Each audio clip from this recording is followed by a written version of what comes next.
এনসিপির দেশব্যাপী জুলাই পদযাত্রা বন্দরনগরী চট্টগ্রামে এসে নোঙরগাড়ে সন্ধ্যা ৬টার দিকে বহদ্দার হাট মোড়ে, যেখান থেকে বাদ্যের তালে তালে শুরু হয় যাত্রা। সেই যাত্রায় সার্জিসরা স্লোগান তোলেন নতুন এক বাংলাদেশ গড়ার। এনসিপির পদযাত্রা শেষ হয় বিপ্লবী উদ্যানের সমাবেশ স্থলে গিয়ে, যেখানে আগে থেকেই অপেক্ষায় ছিল দলের হাজারো নেতাকর্মীরা। অনুষ্ঠানস্থলে আইনশৃঙ্খলা বাহিনীর কড়া নজরদারিও। সন্ধ্যায় সমাবেশে বক্তব্য দেন নাহিদ, হাসনাত সহ শীর্ষস্থানীয় নেতারা। চট্টগ্রামকে বিপ্লবের নগরী উল্লেখ করে তারা আগামীর বাংলাদেশ নির্মাণে তরুণদের আগের মতো সামনে আগুয়ান থাকার আহ্বান জানান। ক্ষমতা নয়, জনতাই আমাদের বৈধতা। চট্টগ্রাম প্রমাণ করেছে চট্টগ্রামের জনগণই আমাদের বৈধতা।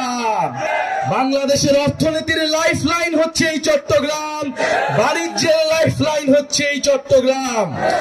কিন্তু আমরা জানি, আমরা দেখছি চট্টগ্রামকে নিয়ে নানা ষড়যন্ত্র হচ্ছে, নানান পরশক্তি চট্টগ্রামের দিকে চোখ তুলে তাকাচ্ছে।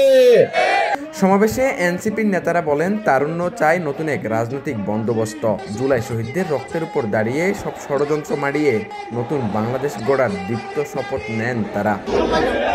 আমরা সফলভাবে আমরা স্বৈরাচারের পতন ঘটাতে পেরেছি। আমাদেরকে এখন রাষ্ট্র গঠনে মনোযোগ দিতে হবে। প্রিয় চট্টগ্রামবাসী, যারা অতীতে আমাদেরকে শাসন করেছে তারা জানতো যে তারা দিন শেষে বাংলাদেশে থাকতে পারবে না। তারা হয়তো ভারতে পালিয়ে যাবে, অথবা আমেরিকা পালাবে, অথবা লন্ডনে পালাবে। সেজন্য তারা আগে থেকেই তাদের ব্যবস্থা করে নিয়েছিল। তারা তাদের সেকেন্ড হোম বানিয়েছে, তারা তাদের থার্ড হোম বানিয়েছে।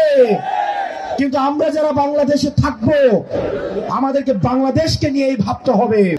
চট্টগ্রামে শেষ করে পার্বত্য জেলা খাগড়াছড়িতে যাবে এনসিপির এই জুলাই পদযাত্রা।